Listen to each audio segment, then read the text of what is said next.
Hi everyone, it's May 23rd, 2024, and this is the weekly Backdrop developer meeting. We get together every week to talk about development priorities for Backdrop CMS with the focus on core.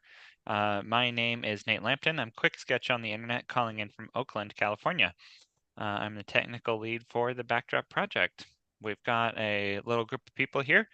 Our plan today is to kind of recap the recent release and then to talk about issues that have cropped up since then and where we're heading.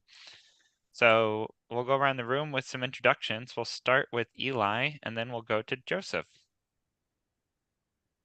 Hello, my name is Eli. I'm a developer. I'm calling from San Diego, California.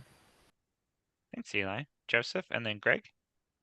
Hi, I'm Joseph. I'm a developer from Las Vegas, Nevada, and a core committer for Backdrop.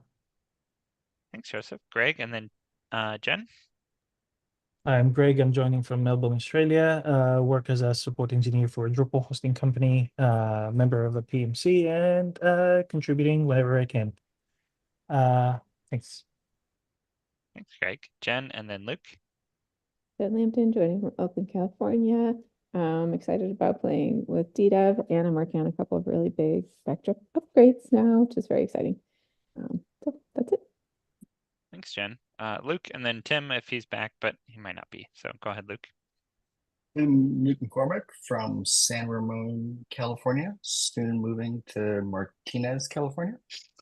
And I can be found as Cell Ear on various internet platforms.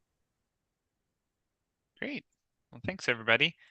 We also have Tim Erickson here with us from St. Paul, Minnesota, or Deerwood, Minnesota, usually, but he's away AFK at the moment.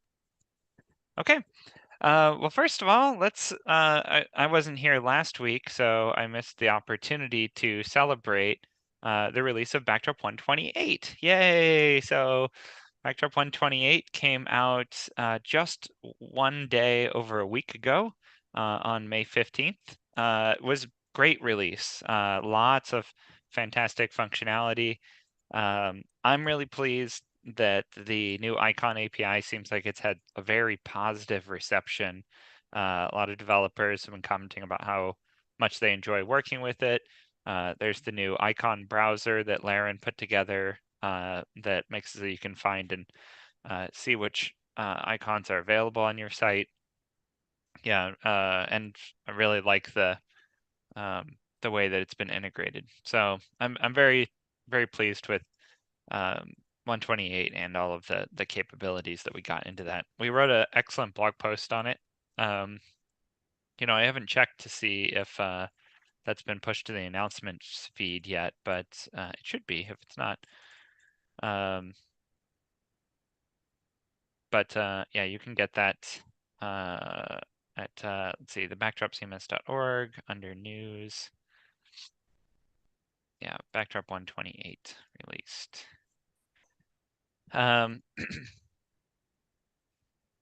Yeah, very excited about that. So regarding 128, there hasn't been so far. I've been kind of keeping an ear and an eye out on the issue queue for 128 regressions. Greg, who keeps an even closer eye and ear on things than I do, I haven't seen anything come up that's urgent. Have you seen anything otherwise? Just that CSS REM thing, which some people have already worked around it.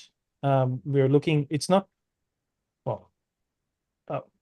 We're looking for a better way to handle things so that it doesn't affect as many people. But yeah, or it's a bit more future proof, I should say. But I wouldn't call it a huge regression or anything like that. Yeah. Yeah. So this issue 6526 is where we're tracking this. It's that the admin bar, we rewrote a lot of the CSS in it to make it all use ems, the M measurement instead of pixels, to make it so that we could scale the admin bar with the SVG based icons. As a part of that, even though I'm really glad now actually that we went back and we scaled back down the admin bar to make it the same height as it was previously, because the other issues that we ran into, that just would have been yet another aspect on top of the problems that we encountered. But by switching from pixels to rems at the root level of the admin bar, it turns out some themes had specified a different root level font size, and it was causing the admin bar to suddenly become very tiny. But fortunately, that only affects administrators, which was good. It only affected some themes and not all themes. So it was just a little bit of an unexpected thing. We tried to prevent that exact problem from happening, but we didn't get quite enough testing in. So issue 6526 fixes that issue. We believe the pull request is marked works for me, and we'll try to get that in and fixed. But kind of as fast as we're trying to fix it in core, it seems like Contrib and site owners are fixing it faster because it's pretty easy for them to make the correction on their side as well. So yeah, that's the main issue that we've got, that is a regression at least. And it's not a real high priority one, but we're going to try to work on getting it fixed as soon as possible. There also were a number of issues that we didn't quite get into 128 regarding the new swappable config. We wanted to make it so that that information was on the status report and then it was added to telemetry. And both of those things we have issues for. Adding it to the status report is issue 6520, which that pull request needs work. And then adding it to telemetry is Jen's modifying the agenda right out from under me, is issue 6538, which also looks like it still needs a little bit of work. Yeah, I'll try to Alright, work great. on these things. Yeah. Sorry. So there was a rush. There was so many things. I just got into rabbit holes and I didn't get back to those. We didn't make it to include these things with the release, and I'm hoping like there's no immediate reason to have a bug fix release now because we don't have any regression, but I would like to get those as soon as possible. The other things that we included with regards to telemetry started giving us some useful metrics. So we've added jQuery version and whether the Drupal compatibility layer is enabled or not. So we started getting some useful stats around those things. CK editor. CK editor was versus 4. done before that. Yeah, CK editor was done, I think, with the previous release. So we've had those metrics. The relatively new ones are the last in the page, Drupal compatibility layer and jQuery version. But yeah, I definitely want to get like this relatively like simple pull requests. There were some concerns with exposing certain information, specifically that could be considered sensitive, like the hash of the config directories. But we sorted that out. Maybe what we will end up doing is that in the status report, we'll mention the config directories, but in the newly added debug info report, we'll just mention whether it's just the config is whether it is in database or files, and we'll leave it at that. So yeah. Yeah, that makes a lot of sense to me. With the status report, I think that because you have access to PHP info from that page, you have access to basically all of the information you could possibly use to exploit a server. Yeah, the reasoning behind it is that the debug information is more, it's also the purpose that it was built. It was built to copy and paste information somewhere else. So people might miss the fact that there's sensitive information there and fail to deduct it. So we don't want to get people into that, situation. So yeah. So if I'm understanding, we're saying that including the full file paths to like the config location is okay on the status report, but not okay in the debug report. Is that right? Yeah. Agreed. And for clarity, the debug report is a new feature that's in 128 under the reports menu. There's now a debug information, and the debug information page is a ready to copy and paste text area that is for sharing in public locations. So you can copy and paste that out. If you were looking for getting help, one of the first things that a community member might do is ask you to copy paste your debug information so that we can get basic information about, if you're running the latest version of Backdrop and if you're running jQuery 3 or, all of this kind of basic information that we don't have to ask everybody 10 different questions to help start answering their questions. One thing that we could do as a follow-up is in the forum, maybe have an optional field that where people can paste all that information when they start a thread, a topic. If it's omitted, we omit it, but if it's shown, maybe it's collapsed, and people answering can just refer to that. That's an interesting idea. I'm kind of hesitant to add a field of any kind. Having experienced the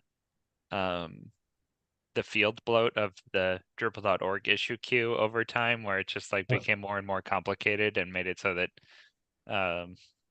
people became more and more afraid of it. And if GitHub has managed to just have a text area and a post button, I think we should strive to maintain the simplicity there.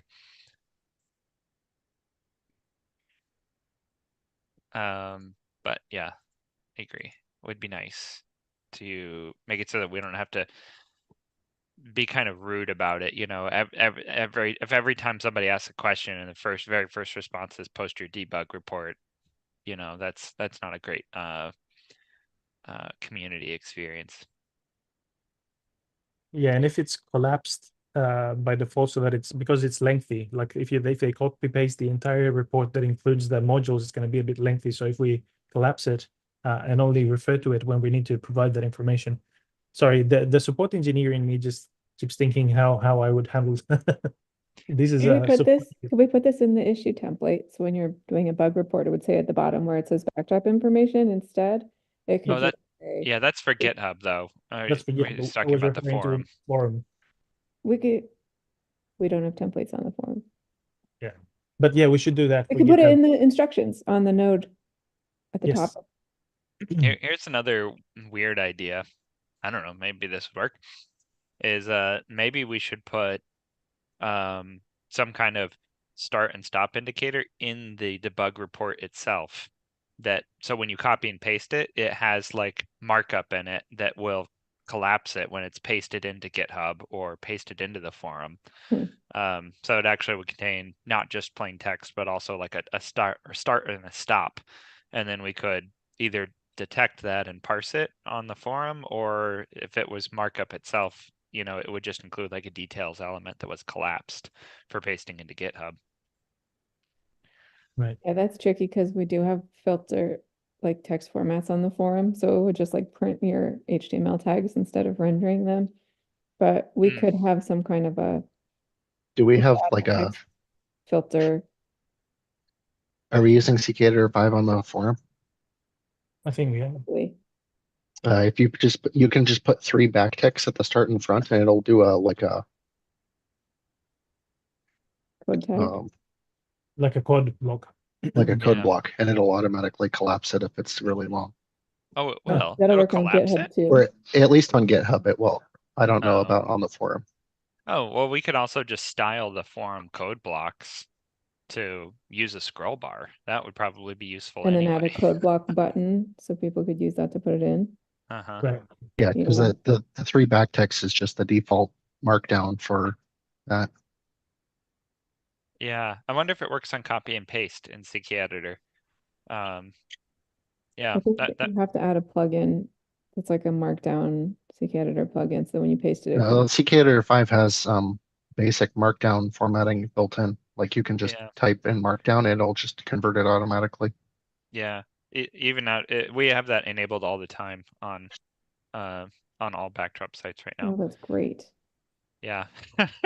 But yeah, another 3 backticks works to make a code block if you have code blocks enabled. But I'm not sure that it automatically does it when you paste it.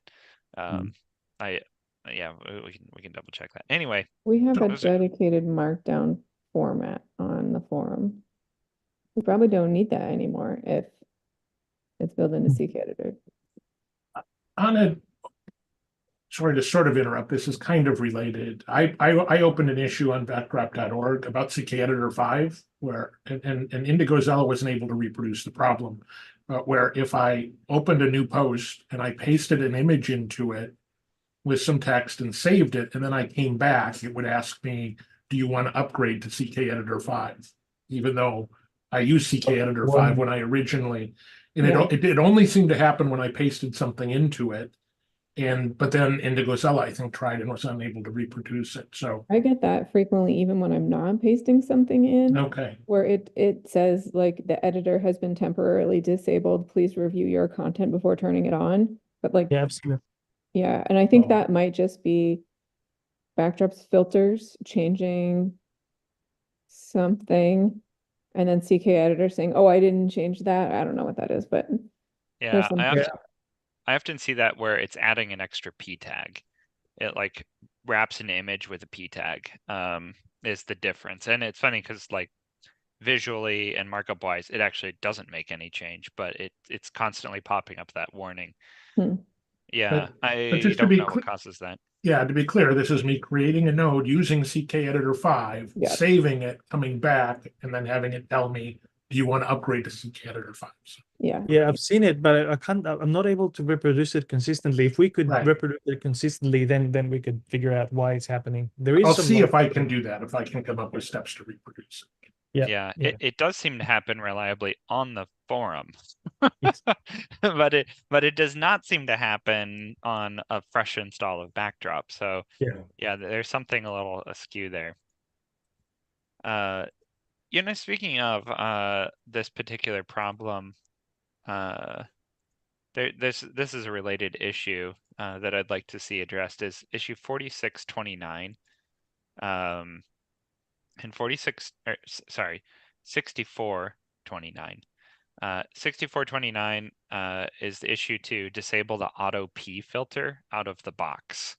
The auto P is what makes it so that when you have if you're not using a rich text editor, if you make new lines, it automatically converts the new lines into wrapping them in P tags on output. Having this filter on at the same time as CKEditor being on by default makes very little sense. And it can lead to some incongruencies where it's like auto P is adding extra P tags on top of the output that CKEditor is creating. It doesn't happen often, but under certain scenarios, they can conflict with each other. And the auto P filter was created for the purpose of people entering text without a rich text editor. It really doesn't make any sense to have this turned on at the same time as CKEditor. So that's one of those things that would be nice to change. That's the problem on the forum. I'll fix it. That is a problem or the problem? Well, that is definitely a problem. Yeah. It would be causing that. Yeah. What was the issue number again? 6429. Oh. Also, just while we're complaining about CKEditor issues, there's also issue 6439, just 10 issues later. 6439 is there's an issue with white space that when you're using a code block tag, which actually we were just talking about, the indentation on code block tags is kind of unreliable in CKEditor. And I tried to fix this issue, but I filed a pull request for it. Greg reviewed it, and it seems like there's still some issues. So, but yeah, Greg kind of went through and he was like, "There's a whole bunch of issues with with the code tags in CKEditor." Yes, So the this still weird thing was requires a that lot of investigation. I could see some discrepancies, but I couldn't reproduce the exact problem. So I was trying to reproduce the problem somewhere and then see if the pull request fixes it so that I can mark it out DBC. But I was seeing other problems. I couldn't reproduce that. I'll give it another go, but I've made detailed steps. If someone can follow the same steps, and maybe there's something that I've missed, but I couldn't reproduce it. Yeah, Jen, you filed this this issue back in March. I think that it solves the issue that you've specifically requested. It definitely solves the issue that I was seeing because I was writing additional documentation on the icons API on the docs website, and I was really struggling to put code samples in there because white space is pretty important when it comes to code samples. So yeah, this would be a great issue to get solved for our own purposes because we use code samples all the time.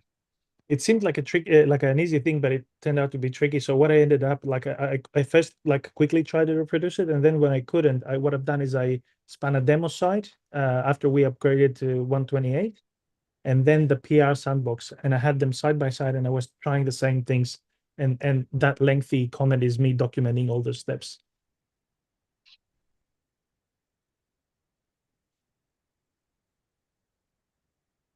I'm putting these issues into the agenda just to know that we did them.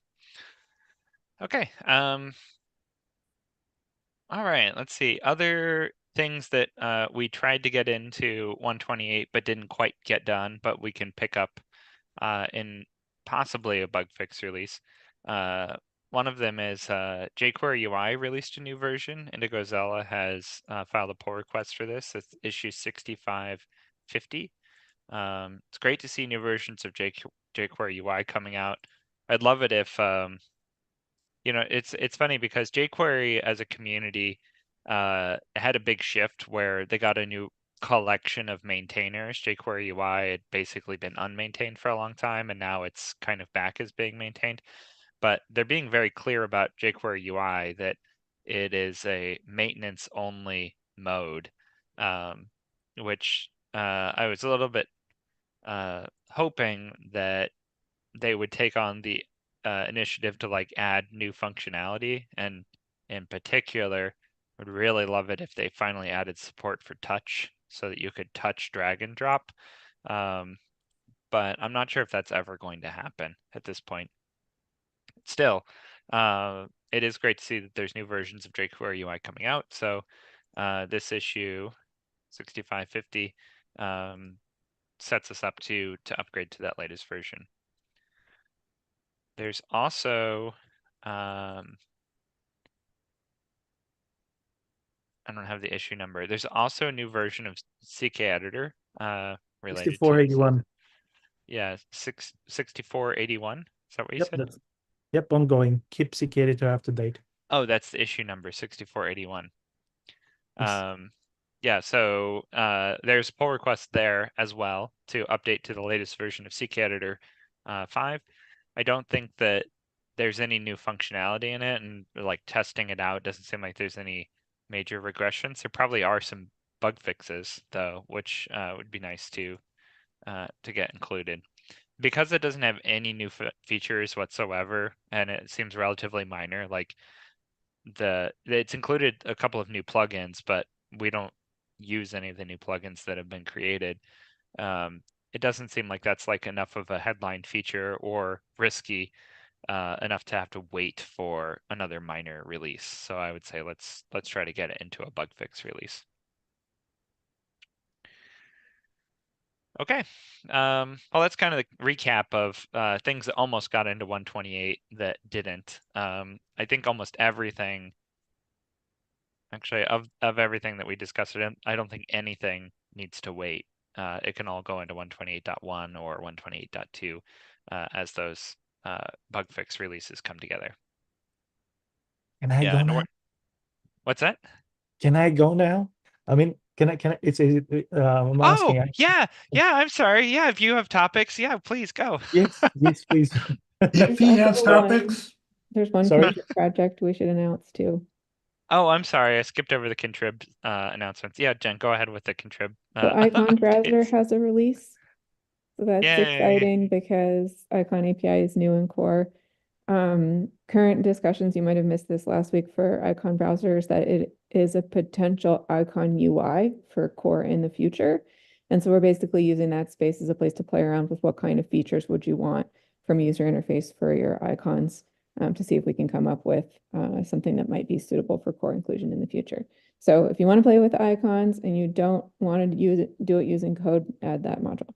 There are also two other modules that I think Justin was creating just for fun. There's a Lebowski module and a beer clock module. So if you want novelty modules, there's more of those available too. Yeah, and also there was a security release for the Nivo slider. There was a it wasn't, well, it was nasty.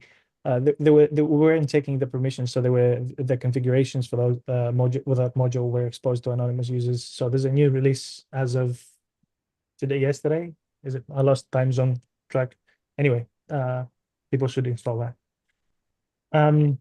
Oh, I got one more contrib thing to mention, just because it's very useful, and it's mentioned in the release notes for 128 that Joseph's working on the config mover module, which doesn't have a release yet, but it is in the backdrop contrib group.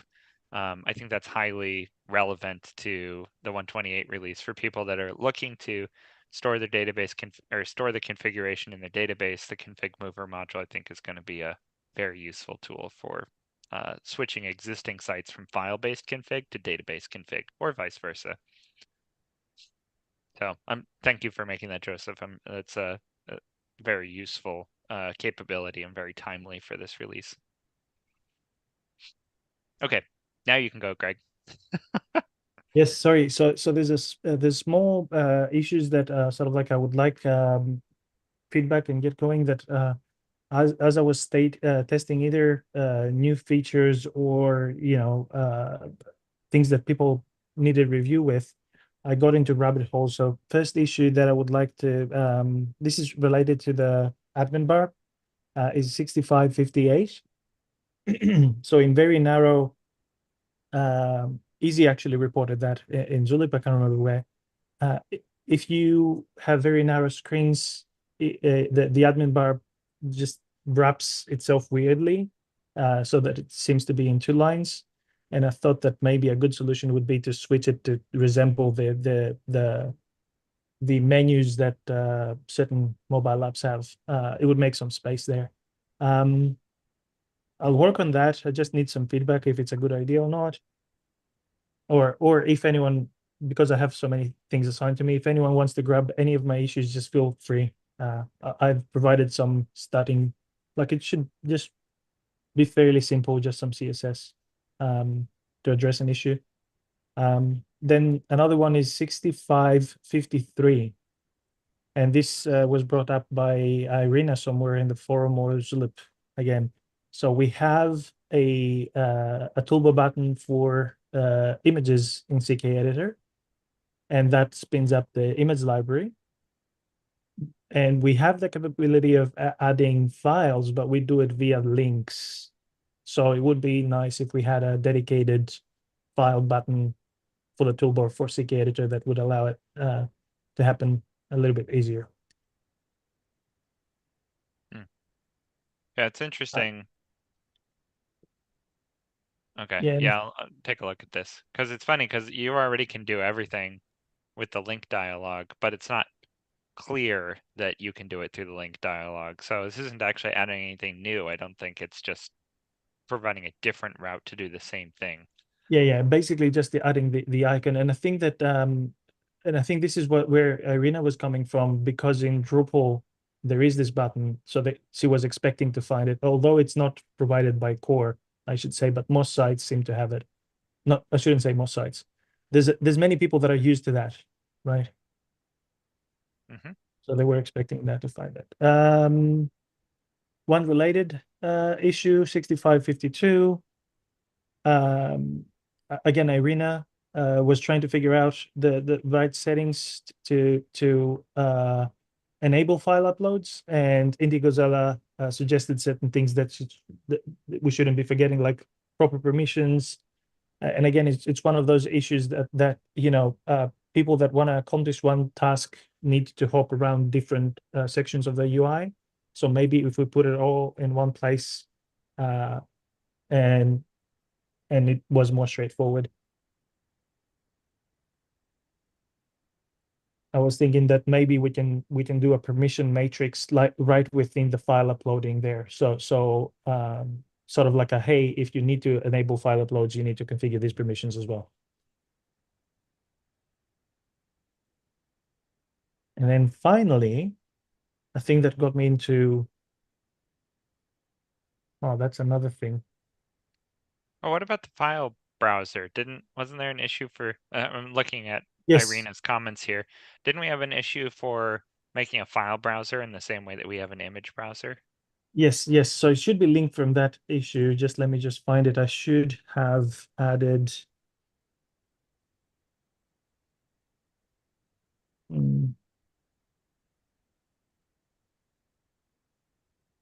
Bear with me, please.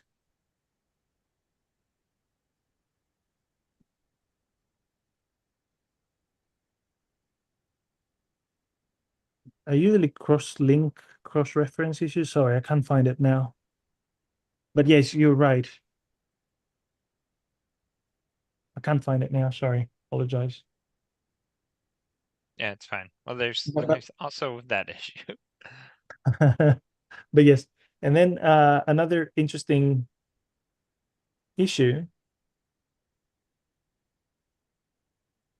All right, so I started working on 65. I need your input on that, Nate, actually. So I started working on 65, 55, which should be pretty simple.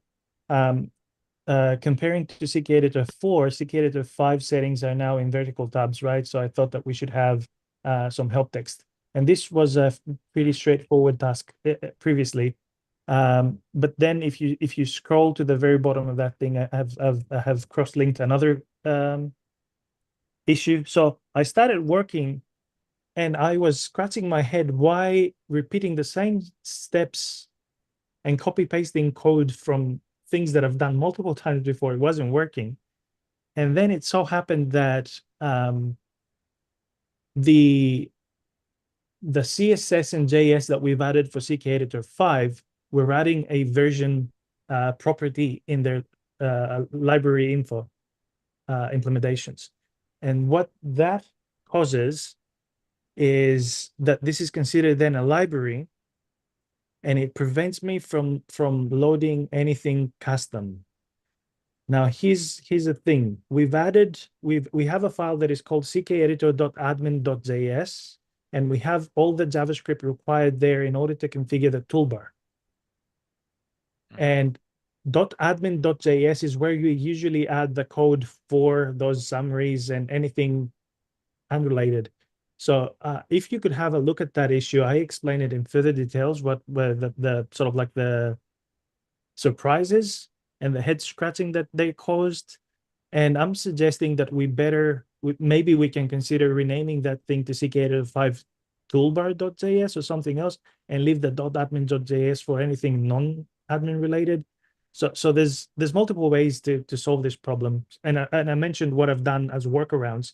I'm just wondering what's the right way to do it.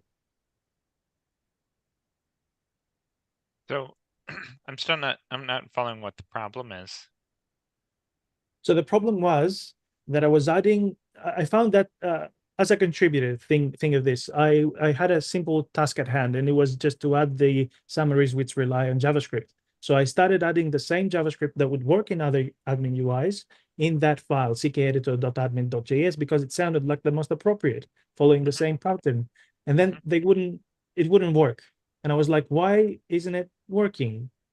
So I started digging, and it's like certain things.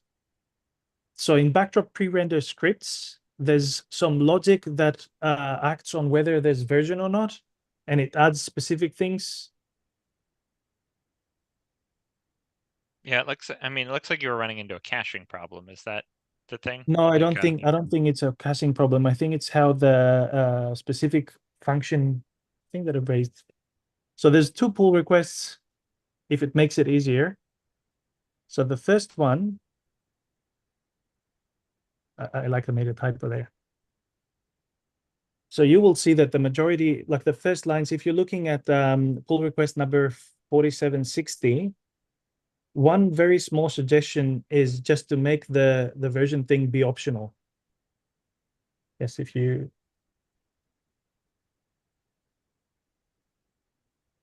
Yes. So that thing there. As it is now, if any module specifies a version,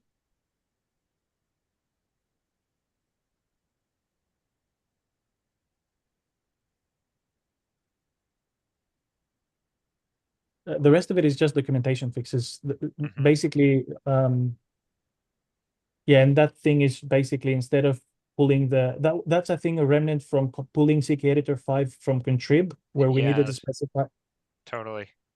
Yeah, this should actually be backdrop version, not Sure. yeah, because the CKEditor 5, this should be for the library itself, but not for the Oh, okay. Yes. not for the backdrop specific libraries, because we change the backdrop specific library sometimes independently from the CKEditor Fair enough. library itself. Yeah. I think that from all the libraries, there's 3 sets of libraries they're loading, and I think only the last one is the one that loads CKEditor specifically, like the one that is in the bin folder. Yeah, this one. Yeah. That one, library folder. Yeah, lib folder. Yeah. Okay. Yeah, that should remain. Okay. Yeah. Yes. Regardless of that. This should remain Yeah. this. Yep. Regardless of that, and I'll fix that. If you scroll to the very top, that's the yeah, that's the line there, the single line. As it is now, just I'm trying to remember what the problem was and how it fixed it. So if there is a module, sorry, I can't remember now. I've lost my train of thoughts. I need to revisit that. Okay. Maybe because we don't have enough time now. I'll probably bring it up again next dev meeting. Yeah, that sounds good. Yeah, I'll take a look at this too. There's a lot of issues that you kind of just tore us through. But thanks. I'll take a look at these probably post meeting. I've got another meeting to get to. Yeah. Well, shoot. Okay, I had some other things to talk about too, but yeah, we'll just have to postpone it for next week, I think. Okay, no worries. Okay, we're at the top of the hour, and I'm sorry we have some other obligations that are coming up, so we need to close the meeting. Thank you everybody for joining the meeting as always, and thank you out there for those people that are watching. Great job once again on the 128 release. Really excited about that.